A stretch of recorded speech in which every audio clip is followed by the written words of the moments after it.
দেখুন, পূর্বজন্মে কোনো পাপের কারণে কোনো অভিশাপের উৎপত্তি হয়ে থাকে, আর সেই অভিশাপ থেকে কি ফল মেলে তা আমরা পূর্বজন্মের অভিশাপ থেকে বর্তমান হরোস্কোপ থেকে আমরা জানতে পারি। তো ব্রহ্মশাপ, ব্রহ্ম মানে অর্থাৎ ব্রাহ্মণ দ্বারা বা কোনো সন্ন্যাসী দ্বারা অথবা কোনো গুরুজন বা গুরুদেব কোনো ব্যক্তি দ্বারা আপনার জীবনে কোনো অভিশাপ পড়েছে কিনা পূর্বজন্মে, সেটা কিভাবে একটা জন্ম পত্রিকা থেকে, জন্মছক থেকে জানা সম্ভব। এবং এই ব্রহ্মশাপ আপনার জন্মকুষ্ঠিতে পড়লে আপনি কি ধরনের সমস্যার সম্মুখীন হবেন। দেখুন, এই ব্যক্তিরা সাধারণতভাবে আর্থিক ক্ষেত্রে বারবার ধরে সমস্যার মধ্যে পড়েন, অর্থাৎ আর্থিকের কারক গ্রহকে বৃহস্পতি দ্বারা এই অভিশাপ কিন্তু আপনার জীবনে আসতে পারে। সামাজিক যে ক্ষমতা, সেই ক্ষমতার অহংকারে আপনার বড় পতন হতে পারে, এবং আপনার ক্ষেত্রে দেখা যেতে পারে যে আপনার সম্পত্তি নাশ হয়ে যেতে পারে। আপনার অনেক সম্পত্তি, অনেক প্রতিপত্তি থাকাকালীনও আপনি কিন্তু সমস্ত কিছু ছেড়ে দেউলিয়া হয়ে আপনাকে ঘুরতে হতে পারে। এমনটি ব্রহ্মশাপ হলেই কিন্তু একটা জন্মকুষ্ঠিতে দেখা যায়। কখন এমনটি হতে পারে? কোনো ব্রাহ্মণকে যদি আপনি পূর্বজন্মে কখনো অপমান করেছেন, তাহলে সেই সেই ব্রহ্মশাপ আপনাকে ভোগ করতে হতে পারে।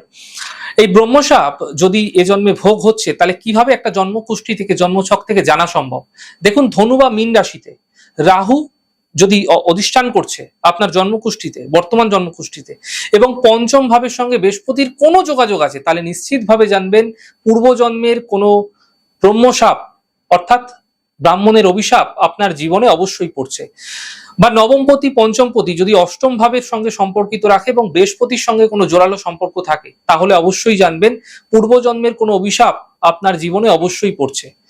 বৃহস্পতি যদি নিচস্থ হয়ে যায়, দুর্বল হয়ে থাকে, এবং রাহুর সঙ্গে যদি কোনো রকম যোগাযোগ রাখে, রাহুর সঙ্গে জোরালো ভাবে যোগাযোগ রয়েছে, তাহলেও কিন্তু এই অভিশাপ পড়তে পারে।